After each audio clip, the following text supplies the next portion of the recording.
یو څه مودې نه داسې خبرې کېږي چې افغانستان چې دی هغه د لیتیم سپینه طلا چې ورته وایي یو معدنیات دی د هغې سعودي عربستان دی چې څنګه سعودي عربستان کې تیل موندلی شوی و نو بیا هغه هیواد ډیر اقتصاد مخکې لاړلو د دنیا ټولو نه زیات امیر ملکونو کې هیوادونو کې شامل شو نو دغسې افغانستان هم په لیتیم کې دونه ذخایر لري چې سعودي عربستان ته جوړېدی شي او دې باره کې ما وروستو ورځو یو د سرکاري ټلویزیون دی RTA هغوی د نیم ساعت یو ډاکومنټري مې مو کتل چې پکې طالبانو چارواکو چې کوم ایکسپرټس وو هغه پکې دغه خبره کوله چې او په افغانستان کې لیتیم شته او ډیر غټ ذخایر دي او افغانستان غواړي چې هر څوک چې دلته سرمایه کاری کوي او غواړي چې دا معدنیات راوباسي نو هغوی دپاره د دوی خوښه همدغه ده چې هم په افغانستان کې پروسسینګ وشي او بیا افغانستان نه ایز ا فینش پروډکټ دنیا ته راولېږلی شي نو ما لږ سوچ پې وکړو چې لږ وګورو چې دا لیتیم څه تصدیق شده ذخایر په افغانستان کې شته نشته دا خبره کوم ځای نه شروع شو او څنګه شروع شو کوم ځای کې پاتې راغلی ده نو ما چې څونه تحقیق وکړو نو پهله ځل د لیتیم خبره چې دا هغه چې کله سوویت یونین قواوې په افغانستان کې وې نو هغه وخت کې یو سروې غونډې شوی وو چې هغې کې دا خبره پهله ځل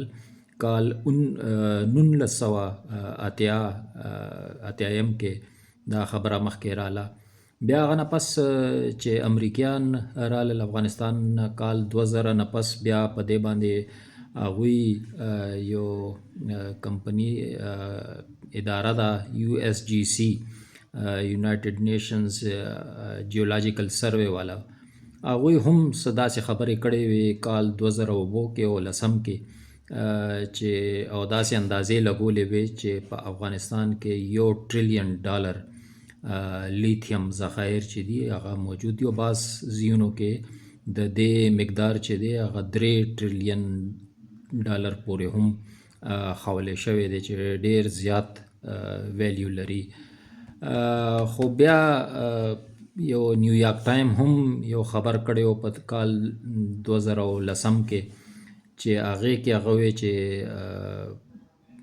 افغانستان کې چې کوم لیتیم دی هغه د بولیویا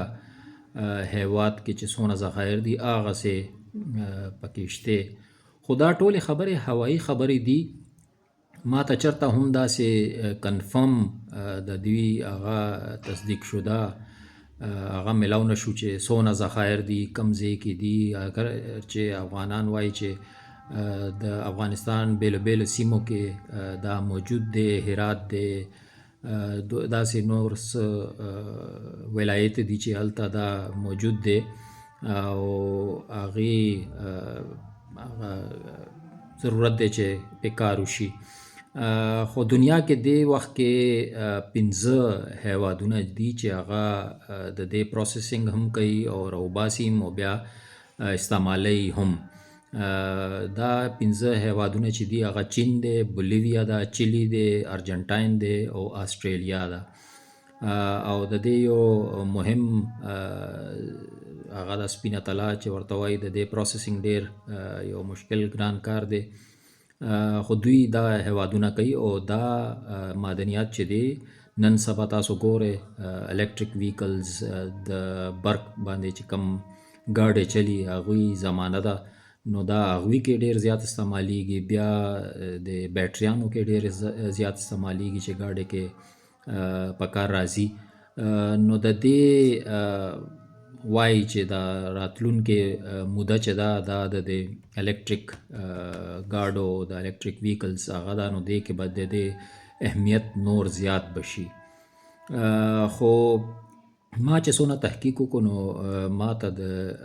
دې تصدیق شده چې څنګه وایي هغه خبره نشته. دغسې پاکستان کې هم بیله بیله وختونو کې خبرونه حکومتونه به داسې جاری کوه. د عمران خان وخت کې مونږ اورېدلی وو چې د کراچۍ سره په بندرګاه باندې د سمندر کې د تیلو د ګیسو ډېر غټ ذخایر موندلی شوي دي. بیا دا وروستو ورځو کې مونږ اورېدلی وو چې په وزیرستان کې داسې معدنیات دي چې پاکستان پې اربونو کربونه پې ګټلی شي، خو په ځمکه باندې څه هغه نشته، خبره نشته. او دا بار بار داسې خبرونه هغه وخت کې جاری کیږي چې د خلکو مورال چې دی هغه لږ اوچته شي او د هیواد نه چې کوم ناامیدي ده د خلکو هغه لږه کمه شي او خلک وپېژني چې په د دوی هیوادونو کې داسې پوټنشل شته چې دلته اقتصاد هم ښه کیدی شي او د خلکو ژوند هم ښه کیدی شي. نو ما ته ښکاري دا فی الحال خو همدغه بیانیه ده، دغه نیریټیو دی چې دوی مخکې وړي، خو آن د ګراوند لا پورې تصدیق شده داسې نه ذخایر دي، نه د هغوی مقدار مخې ته راغلی دی، نه څه داسې سروې شوی دی او نه څه داسې هغه شوی دی چې د هغې په بنیاد باندې د دنیا چې کوم سرمایه داران دي هغه راشي او په افغانستان کې سرمایه ولګوي. خو د خلکو زړه اوچتولو دپاره یو ښه خبره ده. نو ګورو راتلونکې کالونو کې او میاشتو کې په دې باندې څومره کار کیږي.